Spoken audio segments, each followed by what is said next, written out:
即摆确诊咧居家照护的人是愈来愈多。新北市的邦桥有这个里长接到里面的电话，是安尼靠参化救命，讲家己确诊去互赶出门路。这个确诊者是一个40岁太太，一家口6个人住伫一间公寓，伊是初6迄天快筛阳性，刷落来是 PCR 采检确诊。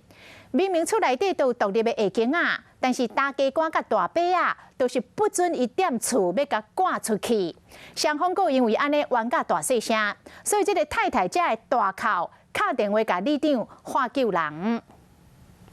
两员警穿规套防护装备，里长甲因带入去巷仔底，因为里面敲电话喊救人，讲因为确诊出来人要甲伊赶出去。跟我讲说，里长救我救我，赶快，他们要赶我出去了，要赶我出去了。一个听到里面哭甲遮伤心，里长赶紧想办法。原来这个40岁负责人甲出来人住伫新北市的邦桥一间公寓内。除了阿某2人出来，还有大家官大兄甲一个外籍义工，找到的是伊快筛是阳性 PCR 检验确诊了后，厝内明明有独立的房间甲浴间，因过无要互伊住伫厝内。邻居是跟我讲说，早上他们就有争执了，只是晚上是一个爆点，请他们来的时候要穿防护衣这样子。警方全副武装到现场，一直甲因考劝，嘛讲确诊的人袂使出门拍走。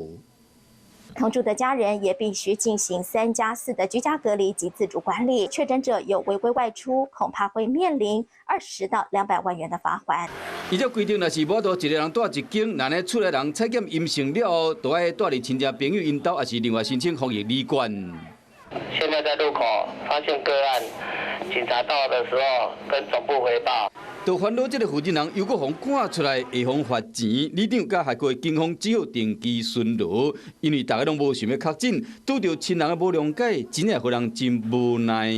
嗨，我是庄宇杰，想要看到更多的新闻内容吗？赶快订阅华视新闻的 YouTube 频道，并且开启小铃铛，跟着宇杰一起看新闻吧。